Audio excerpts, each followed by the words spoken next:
शुरुआत उस पाक ज़ात के नाम से जो बेबसी में सुकून देता है।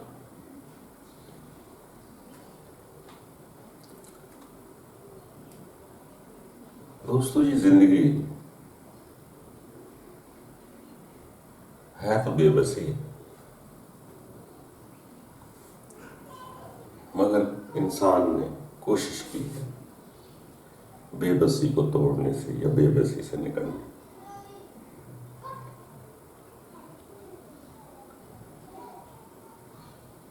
ये इंसान बहुत सारी रसूमात में कैद हो चुका है।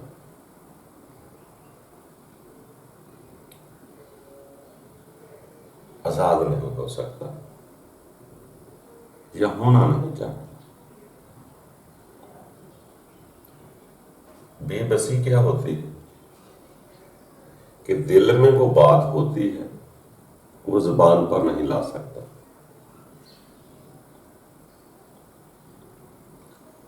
बहुत सारी जगह वक्त ऐसे भी आते हैं कि इंसान का फ्रूट चाट खाने को जी चाहता है, कुल्फी खाने को जी चाहता है। दुनिया की नजरों से खौफजदा है, लोग क्या कहेंगे।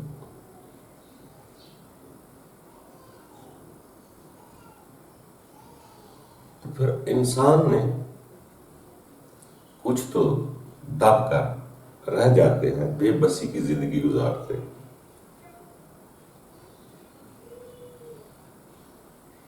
कुछ लोगों को समझ आया कि यार ये मेरी 4 दिन की जिंदगी है, मैंने कौन सा सदा से इधर रहना है। 4 दिन के लिए मैं आया हूं, तो ये भी मैं दम घुट घुट कर मर जाऊं।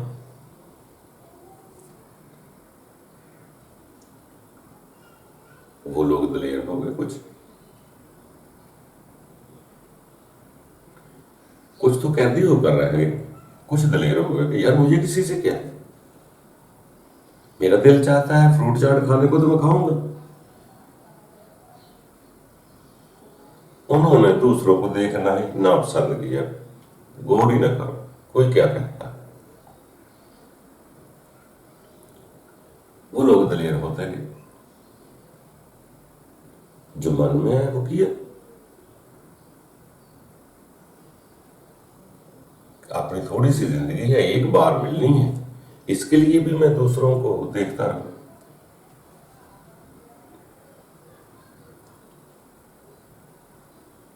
वो भी अपने आप को कुछ आसान करके बेबसी से निकले,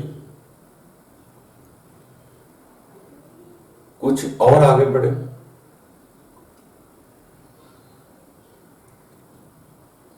ये जो लोग थे, इनसे भी आपको खौफ नहीं है। ये जो अपने दिल की बात मानने वाले, वो किसी को दुख भी नहीं देते। उनसे आपको खौफ भी नहीं आएगा। खौफ उनसे आएगा जो पाबंदियां लगाने वाले।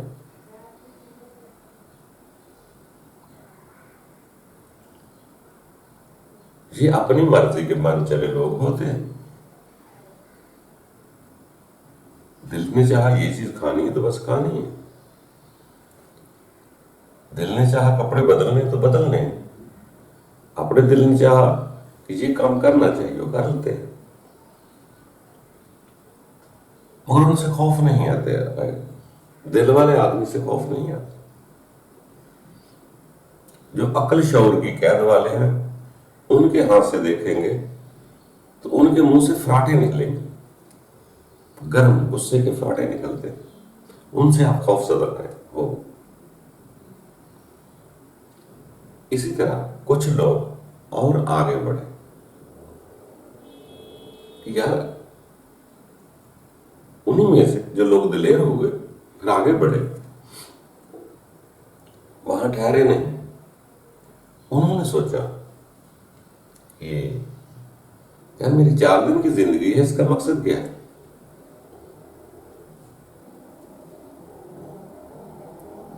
क्या करने आया?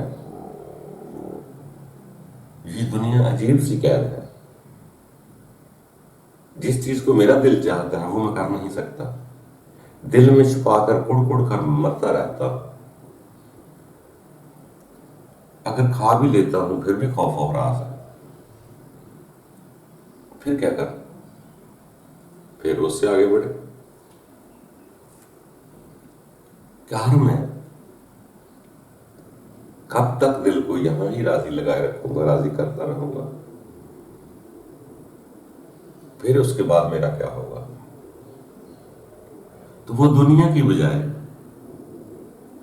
आखिरत से खौफजदा हुआ। पहले दुनिया की रसूमातें तोड़ी, अब आगे का खौफ आना शुरू हो गया। यार एक दिन मर जाना है मुझे। जब उस बात पर तदब्बर किया तो समझ आया कि ये जो मेरे दिल की ख्वाहिशात हैं, जिससे मैंने आजादी हासिल की है, क्या ऐसा मुमकिन नहीं कि मेरे अंदर वो ख्वाहिशात न पैदा हो?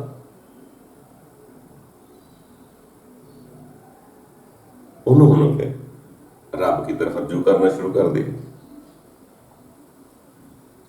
कि जो ख्वाहिश मुझे परेशान करती है, मैं वो ख्वाहिश को किस तरह दबाऊं, किस तरह निकालूं? अंदर ख्वाहिश है तो परेशान तो करेगी, आजादी लेना पड़ेगी।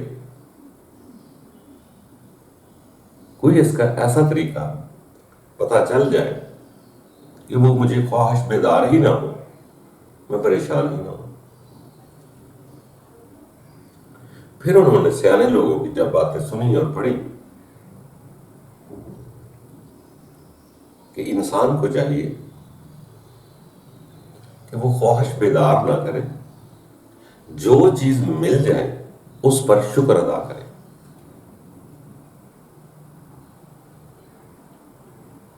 जैसे ही उस पर शुक्र अदा करता हुआ आगे बढ़ेगा तो वो दूसरी ख्वाहिशों को बेदार नहीं होने देगा। जो मिल गया वही कबूल, जो ना मिला उस पर सब्र। जो मिलता जाएगा शुक्र करता जाएगा, जो ना मिलेगा उस पर सब्र करता जाएगा। एक वक्त ऐसा आ जाता है कि वो ख्वाहिश पैदा ही नहीं होती। परेशान जो करती थी वो भी ख्वाहिश थी। अगर वो ख्वाहिश ही ना रहे तो परेशानी किस बात की होगी? फिर तो आदमी आजाद हो गया। इसी तरह इंसान आगे बढ़ता हुआ अपनी ख्वाहिशों पर सब्र करता है। जो मिल गया उसी में वो खुश हो गया। जब वो शुक्र करके खुश हो गया, दूसरी ख्वाहिश नहीं जागी। तो इसी तरह इंसान आगे बढ़ता रहता है और इस कदर फिर आगे आस्ता आस्ता बढ़ जाता है कि उसकी ख्वाहिश रहती ही नहीं। जब ख्वाहिश ना रही, न दुनिया की कैद रही, न रस्मों का डर रहा, तो इंसान इत्मीनान में आने की कोशिश करता है, मुतमिन होने की कोशिश करता है। बाकी ये इंसान है, इसका आगे बढ़ना ही काम है। मजा ये है कि हम अपने आप को आजाद करें ताकि वो ख्वाहिश ही पैदा ना हो जिससे हम परेशान हो जाए। उसी का हाल रब ताला के बंदों ने मुख्तलिफ तरीके बताए हैं। कोई इबादत कहते हैं, कोई अपने ध्यान को रब की तरफ लगाते हैं। जो ध्यान ख्वाहिशें पैदा करता है उस ध्यान को अपने रब की तरफ लगा लेते हैं और मुतमिन हो जाते हैं। ऐसे लोग ये दुनिया और अगली दुनिया को भी बेहतर बना लेते हैं। तो दोस्तों कोशिश करें बेबसी से आजाद हो दुनिया की रसूमात से आज़ाद हो। कोई क्या कहता है, पहली सीढ़ी तो चढ़े। हमें 4 दिन की जिंदगी है कि हम ये भी बेबसी और लोगों की कैद में गुजार लें। ये कौन सी जिंदगी बार बार आनी है, इसका मकसद समझें। दिल की बात मानते हुए आगे बढ़ेंगे। एक दिन जरूर आ जाता है कि हमारा यहाँ से जाना आसान हो जाएगा और दुनिया में रहना भी आसान हो जाएगा, और ख्वाहिशात ही हमें तंग करती हैं। अल्लाह ताला हम सब के लिए आसानियाँ पैदा करें। खुश रहा करो।